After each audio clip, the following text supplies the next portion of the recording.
Welcome to Canada's podcast. Hello, I'm Mario Toneguzzi, Managing Editor of Canada's Podcast. Joining me today on Edmonton's podcast is Jesse Shuchuk, who is founder and CEO of Modern Muse Media. Thanks for joining us today, Jesse. Well, thank you for having me.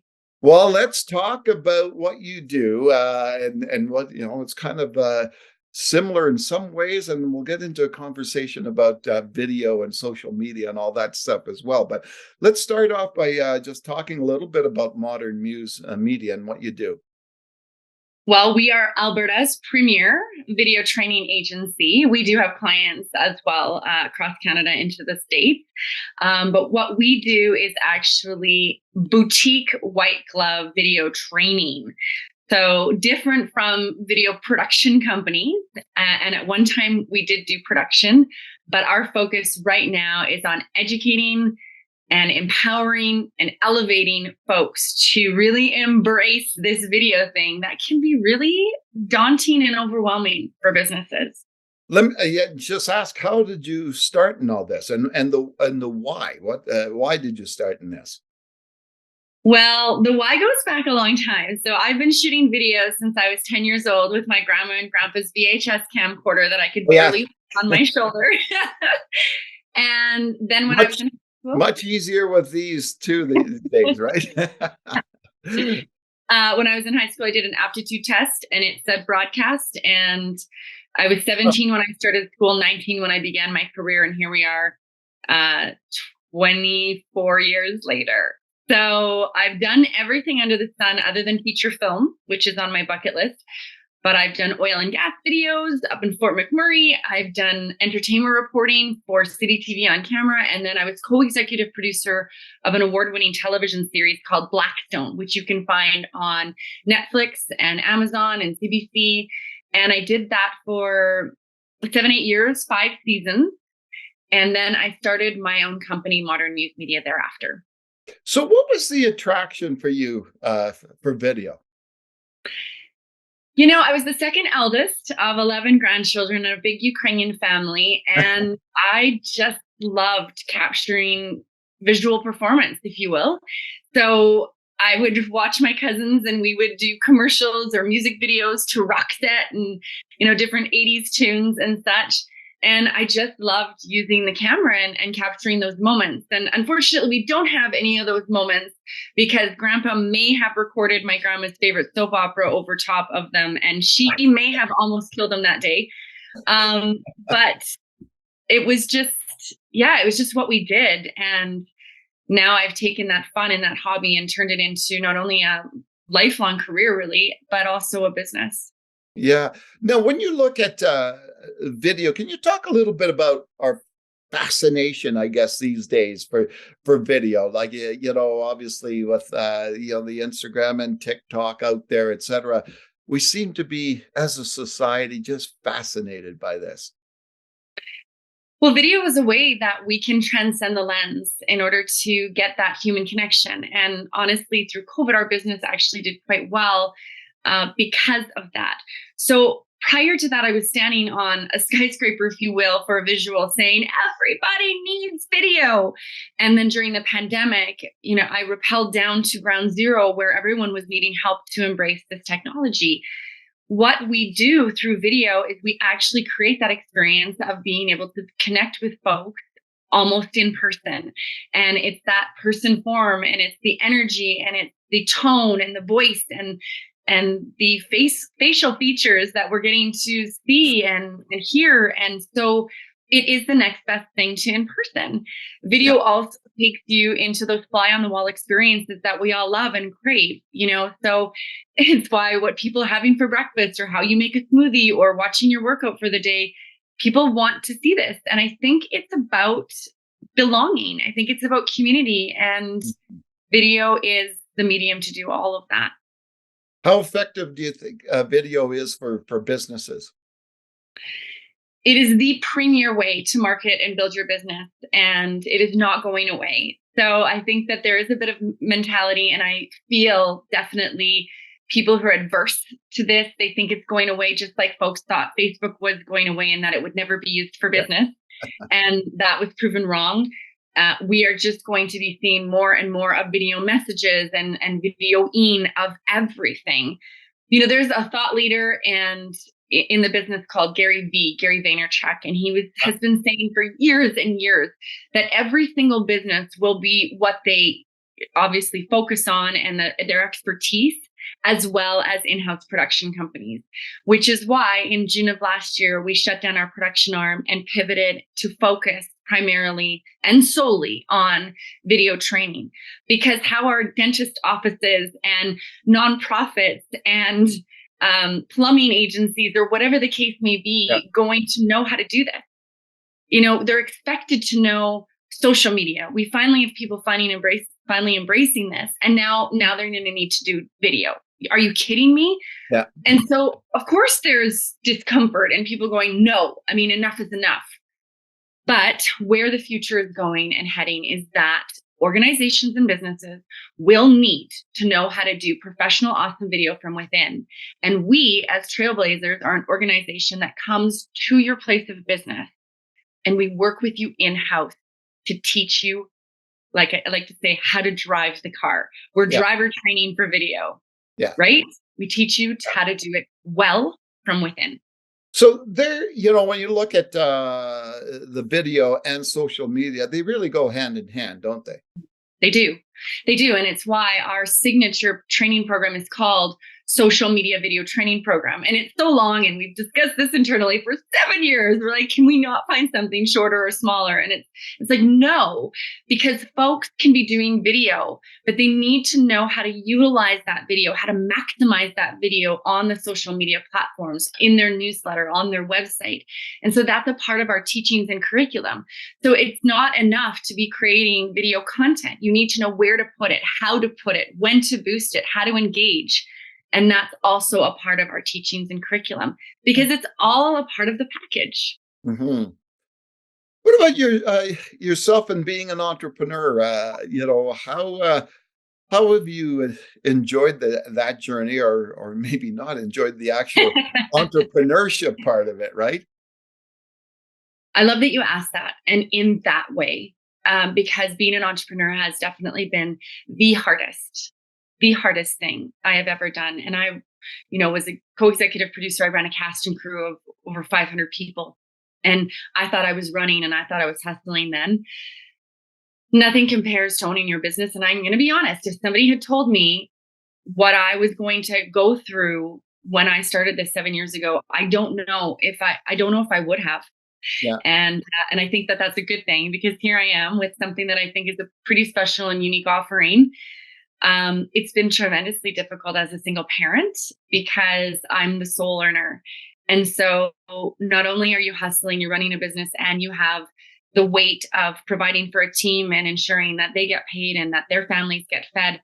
But there's not a second income earner, and there's not, a net, if you will. And so a lot of people have said that was absolutely crazy. And I would have to absolutely concur. Yeah. Like, what I have done and am still doing is tremendously difficult on my own. And that's definitely a testament to the tenacity, grit, and insanity that I embrace, I think, as a human being.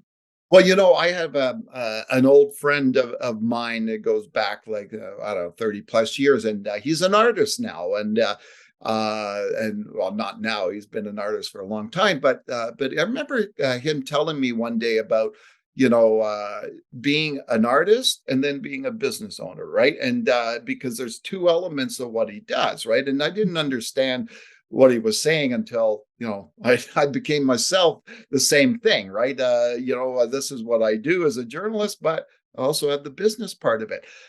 What's your advice for people, to beyond taking care of what they actually do, but the business side of things? Any words of wisdom there for how to navigate that part of it? Yeah. Ask for help. Yeah. So I am an A type, and I speak about this on stages, and I talked on other podcasts about this. And I just had this cloak on, this do or die, this something to prove. And a lot of that comes from how I was raised and even my Ukrainian heritage, the work ethic, the ingrained labor intensive hustle mentality, that's how you accomplish things in this world. And I was going to prove that I could do this all on my own, which sent me into burnout and hospitalization twice. Mm. So I am now in a position where I reach out and I ask for help. And there are a lot of people that have been through exactly what I have been through. And you don't need to, cover your face, go into the gravel and take those falls and get that road rash, if you will, when you ask for help. And I wish I would have asked for help sooner. And that includes with the finances and being vulnerable to open up my books and help and listen to input and feedback in regards to how to run a business. Because I know how to run a TV show, and I know how to run corporate videos and project lead and project manage. And I am a content creator and I am a visionary without question. But I never went to business school and I don't have any business experience. And all of the savvy has come through road rash up until now. Yeah. And now I ask for help. So what do you do? Obviously, to not get burnt out, and it's an issue that really all entrepreneurs face, because they're almost 24/7 on the job. If they're not doing it, they're thinking about it, right? So what do you do personally not to get to that state of burnout? It was interesting. I was just talking about this on another podcast yesterday, and I loved the way she put it, and I'm going to actually credit her. So Heather Roberts, and her podcast is Business, Boundaries, and Boobs, said non-negotiable boundaries. And for me, that was radical self-care. Now, for women, radical self-care can be connected to, wine with the girls, or wine in the bathtub, or wine, or whatever the case may be. And I've fallen into that trap. No. Radical self-care is booking and blocking off time in your calendar in your morning to meditate or go for a run. Radical self-care is stopping at 3:30 when you have your kid, and I have her for 50% of the time on the weeks that I have her, and shutting down for the evenings to try and be present with her. It doesn't always work, but you try, right? Radical self-care is getting away and taking those breaks and knowing that your business isn't going to fall apart in those times. A lot of it has to do with trust. A lot of it has to do with setting up systems, and maybe, again, bringing in a team, or even if you're a solopreneur, a partner or some referral partners, or a support structure, so that you don't need to be going on all cylinders 24/7, because it is unsustainable. Yeah, exactly. Boundaries. And I'm just learning about that and starting, over the course of the last couple of years, and I've had to, for my health.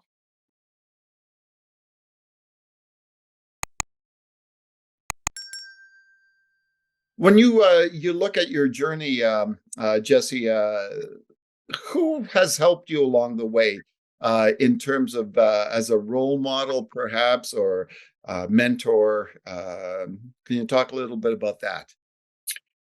I have had a couple definite defining mentors that changed the trajectory of my world and my life. And I love the opportunity to do a shout out. So there was, first of all, Susan Fatima Leonard, who was the president of WIFTA, Women in Film and Television of Alberta. And when I left the show and left a relationship, I was in a really, really bad state. I didn't know what I was going to do, and I didn't know how I was going to feed my child. And she was there to just believe in me. And I love to say Modern Muse Media was forged from an ugly cry on the kitchen floor, because it was. I was on the phone. I was in a heap. And I was talking to her, and I said I was going to quit. I wasn't even in the industry anymore.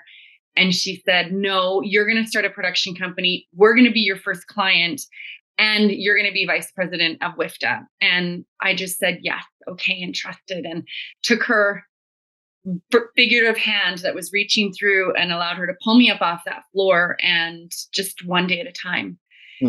The other mentor was Dan Kern, Dan Kern, and he was is just this special human being that walked through the doors of our office, was introduced to me by a woman who was shadowing and working with me, Catherine Mondragon, my first muse. And Dan walked up to me and said, "Hey, have you ever thought about training other businesses and helping them share their story? And you have 20 years of experience, and it would be a shift in this direction. How do you feel about veering?" Yeah. And I said yes. And so that was about a year into the business. And that's when we developed the training arm and the curriculums and the workshops and things like that. We still had production at the time. We had a production arm and a training arm up until last year. But those two were definitely significant in the building of my business and this vision. So where do you think the ability for yourself to overcome challenges, and obviously from your conversation here, there have been challenges in your life, and and stuff you've gone through. Where do you think the ability or the will, I guess, to overcome those challenges comes from? Chemical makeup. I don't know. Yeah, I honestly, it's definitely a personality trait. I'm extremely driven, and I guess never give up, right? And there are days when I feel like I want to. There are days where I just think it would just be so much easier to just take a job and make well over six figures again, and not have any of this debt or these loans that are outstanding for building a team and building a business, and all of the stress in the world would go away. But it wouldn't. There'd be different problems, and it's a passing thought. And so you let that pass through, and you just dig deep. You dig deep and you find the energy or the something to focus on, the smallest positive that will turn into larger positives to get you out of bed and to get you to keep going. And I'm really lucky. I got to tell you that most days I really love what I do, and I'm pretty excited and eager to try new things, or to talk to those clients, or to meet with the team. And then there's definitely tough times throughout. So it's an ebb and flow, and it's really embracing that's what it's going to be. There was this little GIF or whatever you want to call it, meme that I saw, that was this chart of a day in the life of an entrepreneur, right? And you start up fresh and you're super enthused and excited, and then an hour and you're like, I can't go on. And then here it's like, okay, I got an interest of somebody else, and then you're down by lunchtime. You're like, I need to get a job, and then after lunch you're up again.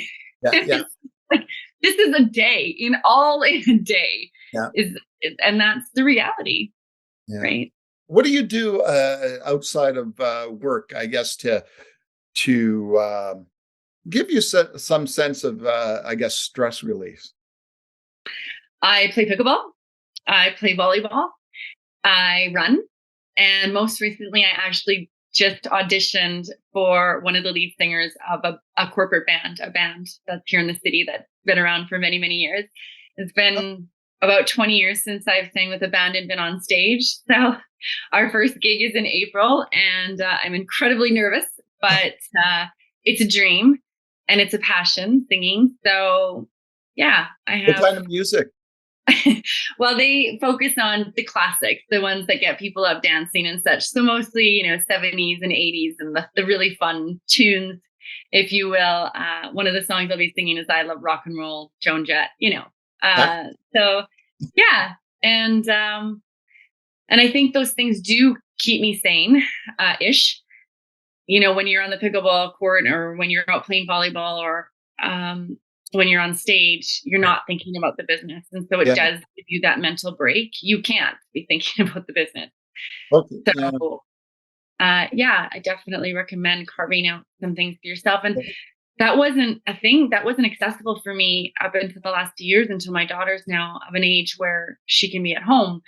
So prior to that, I had to give up a lot of my extracurricular and such, because I wasn't able to leave her.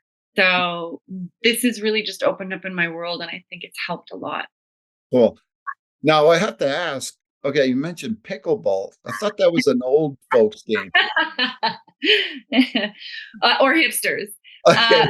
We're somewhere right in the middle. No, yeah, it was, but it's really gaining momentum and it's super fun and it's filling up so fast. We actually weren't able to get into the spring registration, but it's really widening its demographics. So yes, it was indeed. But yeah, we've been playing for a year and a half, 2 years now, and we're definitely seeing a lot more young folks come out. And we thought we were going to go in and kick some butt and against some of the older demographic, if you will, and they just slaughtered us. They just slaughtered us because all they do is play pickleball all day. So they're so good. That's kind of like me when I play bocce and in the Italian league, and it's those old guys that are like around 90. They just kick my butt all the time. Like, holy smoke! Yeah, There's something to be said for experience, right? that's right. Most definitely. So, I'm just curious. When you talk about storytelling. And I think I remember seeing something a while back about storytelling being the new marketing. Yes. Do you think so? 100%. Storytelling is the most powerful way to put ideas into the world. And I'm quoting somebody, Robert Crouch, I believe. But essentially, that started with Simon Sinek in the why and what is your why, and really embracing that, and then teaching people how to drill down to that, and then talking about the story, and then furthermore, talking about their clients' stories and coming from a point of view that's about them rather than about you. Mhm. So, what is great is video is a powerful tool for storytelling. So that all very much aligns. We cover that in our curriculum as well. Module 3 and 4 are focus and story very specifically. So really work with clients to try and help them drill down on that so that they're able to utilize that in the ideation sessions they have with us in regards to video content. So what are you filming? What are you doing? What kinds of videos are you making? And how do you tell stories through video? And it's potent, powerful stuff. So, you're based in Edmonton. Tell me a little bit about, I don't know, what is it like being an entrepreneur in Edmonton and in this province? Edmonton is definitely a fantastic place to run a business. There are a tremendous amount of communities of which I'm involved in. So right now I'm the president of the Edmonton Business Association, and I'm also a member of the Edmonton Synergy Network. I'm also a member of the Edmonton Chamber of Commerce and a few of the different chambers in and around surrounding areas. Edmonton has just that blue collar, unique spirit. Yeah. And it is known for that, even when in comparison to Calgary, which is slated to be much more white collar. But what comes with that in Edmonton is that grounded approachability. And that is really what we do. You know, you're walking down the street, you do smile and wave at people. You run into, it's the big little city, right? You run into folks, you know, everywhere you go. And so it just is really supportive in regards to being an entrepreneur because there's so much connection and the ability to see people regularly and feel connected within the community. Mm-hmm. So when you look at the videos themselves in terms of who's doing them, is it more? I guess is it more easy for somebody of a younger generation to embrace the idea of it because they've grown up with it and they see it everywhere, as opposed to a 50 to 60-year-old businessman, right, or a businesswoman, or are they getting it now too? It depends on the person. So you're absolutely right. I wasn't raised on technology, and anyone 35 plus wasn't raised on technology, and so there's just more resistance to get through, but that's okay. You know, it's just your own barriers that you're setting up in front of yourself because it's that excuse. Well, I'm not going to be able to do it. I wasn't raised on it. It's so easy for the young kids. Yes, without question, it is. It is. And so with younger folks that are handling the marketing or social media management, or whatever the case may be, we're often leveling them up rather than starting in an entry level. So it's just more customized training. It's just coming at it depending on where they're at. But we have worked with folks that didn't know how to find the cameras on their phone. Yeah. And we have trained them to do video. So if you have patience and kindness with yourself and can overcome some of that mindset block, that is, I'm too old for this technology, or that's for the young kids, or I'm never going to be able to do it, or I can't stand myself in front of the camera. That is the stuff most often that we need to get through versus the actual technology itself. Mm-hmm. Can a 50 or 60-year-old learn how to drive a car? Absolutely. Mm-hmm. So why couldn't they learn how to operate a camera proficiently on their phone? It's a technical, specialized skill. They just need somebody, most often, with them, holding their hand or over their shoulder in person, typically. That's how I learn best. Yeah. And that's why I built a business on that. And there to show them, to hold their hand, right? Mm-hmm. Let's try it again. And then repetition. Let's do that again.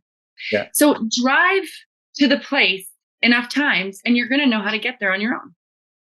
True. If you weren't doing this, what do you think you'd be doing? I'd be a psychologist or a neuro. Why? I love the brain. I love, well, maybe sociologist. I'm huge into professional development and growth and study attachment styles and consume. It's really funny. It's not video stuff. Like, you look at your passions when you go to your Instagram channel and see all the folks you follow, and it's French bulldogs and anything to do with mindset, psychology, attachment styles, those kinds of things, and how humans work and connect and react and and. So it was funny because I wanted to. My sister reminds me, because I talk about this stuff all the time, and she goes, "There's still time. You said that you were gonna, essentially go into the field, film and television, or become a psychologist," and that never left me. That's the fascination with the brain and the human experience. Oh, interesting. Wow. Anything else, Jessie, you wanted to mention that I didn't bring up or didn't ask you? I don't know. I think you covered it. You got the experience, the journalism, right? I love it. And I feel like it was very well-rounded. All right. Well, I do get up to Edmonton often. I'll have to make sure of catching one of your performances. And I love rock and roll. Love to hear that. That's awesome. Well, I just want to thank you again, Mario, for this opportunity and for reaching out. And that was through LinkedIn. So obviously what we're doing is walking the talk, because you saw me and saw us, and that was awesome in itself. So. All right. Wonderful. Thanks very much, Jessie, for joining us today. Thank you. All right. That was Jessie Huchuk, who is founder and CEO of Modern Muse Media. I'm Mario Toneguzzi, managing editor of Canada's podcast on Edmonton's Podcast Today. Thanks for joining us.